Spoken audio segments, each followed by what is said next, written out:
ایک ایسا بادشاہ جس کی صبح کی نماز کبھی قضا نہیں، چھوٹنا نہیں، کبھی قضا نہیں ہوئی. ایک ایسا بادشاہ جو ہر روز صبح اپنی فوج کی سلامی لینے جاتا تھا.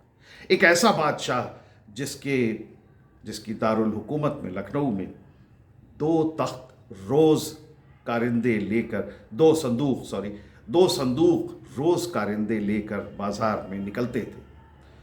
ہر خاص و عام کو یہ اجازت تھی کہ وہ اس میں اپنی پرابلمز، اپنی شکایتیں، اپنے ایشوز لکھ کر بادشاہ کے لیے ڈالتے. اس میں ایک جو سنہرا ہوتا تھا باکس جو صندوق، وہ گولڈن باکس جو تھا، وہ واجد علی شاہ خود کھولتے تھے اور خود پڑھتے تھے. یہ کتنا اچھا ایک سسٹم تھا کہ عوام ڈائریکٹ بادشاہ سے ٹچ میں تھے. آپ کسی بھی دن اس میں ایک خط ڈالیے اور بادشاہ تک آپ کی آواز پہنچ گئی. اور جو دوسرا جو سلور باکس ہوتا تھا اسے کنسرن ڈپارٹمنٹ جو تھا وہ اسے چیک کرتے. یہ اس طرح کا معاشرہ، اس طرح کی رول، اس طرح کی سطح واجد علی شاہ نے تیار کی. لیکن برطانوی ریزیڈنٹ اودھ کے جو تھے اس وقت کے جنرل سلیمن نے اپنی مغرور اور جھوٹی رپورٹس میں اودھ کو ایک کشاسن اور اراجکتا کا گڑھ بنا کر پیش کیا. اور ظاہر سی بات ہے کہ یہی وجہ تھی، یہ ایک محض ایک بہانہ تھا جس کی تلاش ایسٹ انڈیا کمپنی برسوں سے کر رہی تھی. واجد علی شاہ کے لیے انگریزوں نے کیا کچھ نہیں کیا. He was just 23 year old when he became the ruler. تو اس کے پہلے جو نوابین گزرے ہیں وہ بڑی عمروں کے تھے. Wajid Ali Shah was a young ruler. تو انگریزوں کو ایک یہ بھی تھا کہ he is not going to die soon or get away soon.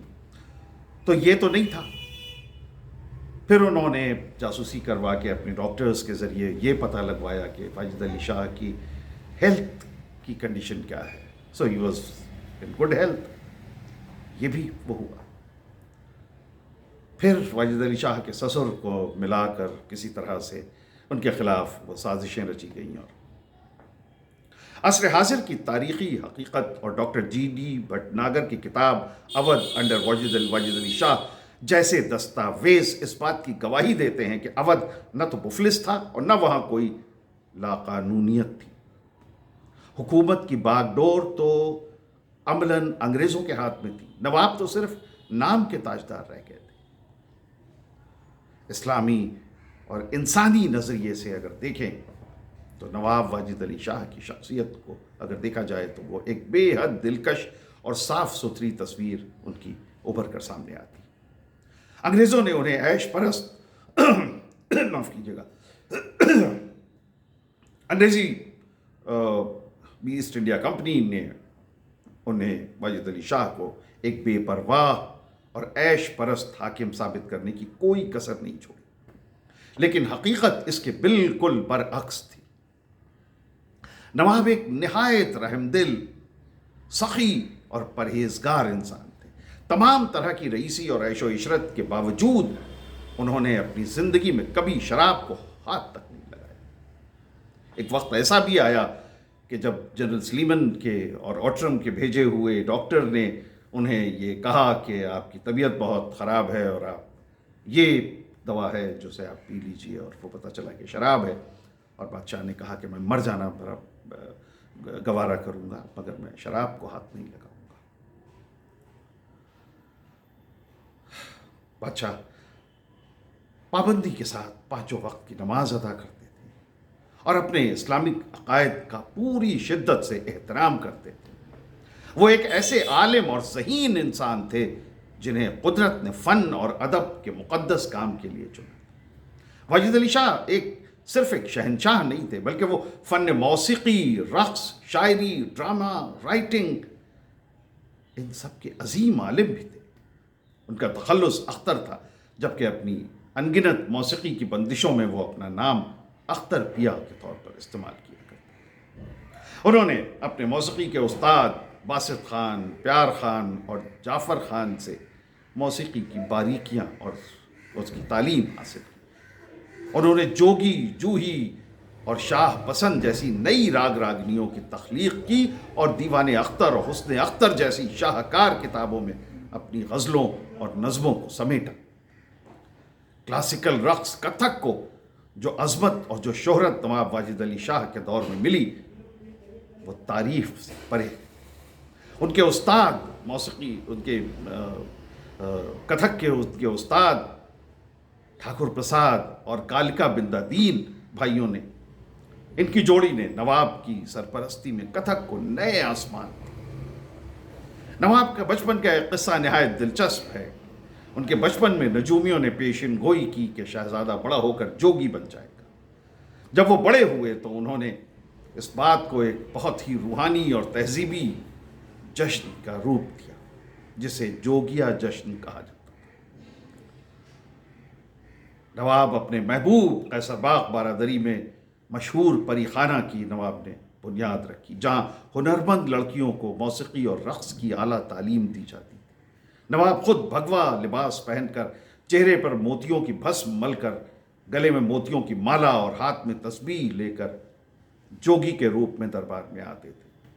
اس جشن میں لکھنؤ کے ہر خاص و عام، ہر ناگرک کو، ہر لکھنؤ والے کو بنا کسی ذات پات، مذہب، اونچ نیچ، بھید بھاؤ کے جوگی کا لباس پہن کر سب شامل ہوتے تھے اور سب کو اجازت تھی کہ وہ اس جشن کا حصہ بنے۔ یہ نواب کے ہیومینٹیرین اور سیکولر ویوز کا ایک بہترین نمونہ۔ نواب واجد علی شاہ کو ہندوستانی تھیٹرز کا پہلا پلے رائٹ مانا جائے تو اس میں کوئی مبالغہ نہیں۔ انہوں نے رادھا کنیا کا قصہ نام سے ایک عظیم ڈرامہ رچا جو قیصر باغ کے رہس منزل میں پیش کیا گیا۔ اس میں رادھا، کرشن، سکھیوں اور رام چیرا جیسے مذاقیہ کردار کے ذریعے رقص، موسیقی اور اداکاری کا ایک ایسا سنگم پیش کیا گیا جس نے بھارتیہ رنگ منچ کی نیو رکھی، بنیاد رکھی۔ بادشاہ خود، واجد علی شاہ خود شری کرشن کا رول ان پلیز میں پلے کیا کرتے تھے۔ نواب نے کتھک کی شیلی میں 36 طرح کے رہس یعنی راس لیلا کا فارسی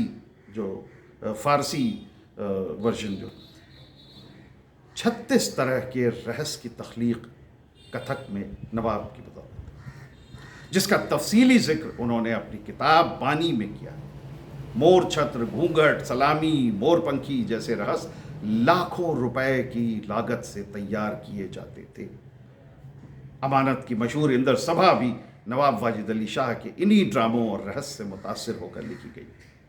لکھنؤ کے اس دور میں پورے ملک کا لکھنؤ سب سے بڑا سانسکرتک اور فنکارانہ سینٹر بن کر ابھر چکا۔ لیکن اودھ کی اس حسین، رنگین اور پرامن فضا کو ایسٹ انڈیا کمپنی کی نظر لگ گئی۔ 7 فروری 1856 کو نواب کے تاج پوشی کی 9ویں سالگرہ سے محض کچھ دن پہلے انگریزوں نے اودھ کو غیر قانونی طور پر اپنی سلطنت میں ملا لیا، انیکسچر کر لیا۔ نواب نے اپنی رعایا کو خون خرابے سے بچانے کے لیے خاموشی سے اپنا تخت چھوڑنا بہتر سمجھا۔ انہیں لکھنؤ، ان کے محبوب شہر لکھنؤ سے جدا کر کے کولکتہ کے نزدیک مٹیا برج میں جلا وطنی ایگزائل کی زندگی گزارنے کے لیے بھیج دیا گیا۔ لکھنؤ چھوٹنے کا جو غم اور درد نواب کے دل میں تھا وہ ان کی امر ٹھمری میں پوری شدت کے ساتھ چلا تھا۔ یہ ٹھمری آپ نے ضرور سنی ہوگی۔ باب المرا نیہر چھوٹو جائے، 4 کہار مل مری ڈولی سجائیں، مرا اپنا بیگانہ چھوٹو جائے، انگنا تو پروت بھیو دیہری بھئی بدیس، لے بابل گھر اپنا میں تو چلی پیا کے دیس، باب المرا نیہر چھوٹو ہی جائے۔ یہ محض ایک ٹھمری نہیں ہے بلکہ ایک وطن پرست تاجدار کا اپنے محبوب شہر، اپنی رعایا، اپنی سرزمین سے جدائی کا روح کپا دینے والا، درد سے پر ایک مرثیہ۔ جب نواب واجد علی شاہ لکھنؤ سے رخصت ہو رہے تھے تو لکھنؤ کی سڑکوں پر ماتم کا سما تھا۔ لکھنؤ کی عوام بادشاہ کے پیچھے پیچھے بہت دور تک ان کے ساتھ گئی، اور پھر عالم باغ کے مقام پر نواب نے اپنا قافلہ روک کر اپنی عوام کو ایڈریس کیا اور ان سے کہا کہ آپ واپس چلے جائیں۔ جان عالم کے پیچھے روتی بلکتی لکھنؤ کی عوام اپنے گھروں کو واپس آ گئی۔ کولکتہ کے مٹیا برج میں پہنچ کر بھی نواب کا حوصلہ نہیں ٹوٹا۔ انہیں سالانہ 12 لاکھ روپے کی پینشن ملتی تھی، جس کی مدد سے انہوں نے ہگلی ندی کے کنارے ایک دوسرا لکھنؤ آباد کر دیا۔ مٹیا برج میں وہی لکھنوی نفاست، وہی زبان، وہی شاعری، وہی موسیقی کی محفلیں اور وہی دریا دلی دوبارہ زندہ ہو اٹھی۔ مٹیا برج اس دور میں ملک کے بہترین استادوں، گائکوں، فنکاروں، ادیب اور شاعروں کا ٹھکانہ بن گیا۔ 1 ستمبر 1887 کو اودھ کا یہ آخری چراغ مٹیا برج میں ہمیشہ کے لیے بجھ گیا۔ لیکن نواب واجد علی شاہ آج بھی زندہ ہے۔ وہ ہر اس کتھک کے نرتک کے گھنگروؤں کی جھنکار میں زندہ ہے جو منچ پر تھرکتا ہے۔ وہ ہر اس مغنی کی آواز میں زندہ ہے جو باب المورا کی تان چھیڑتا ہے، اور وہ لکھنؤ کی ہر اس گلی میں زندہ ہیں جہاں آج بھی تہذیب اور احترام اور ادب سانسیں لے رہا۔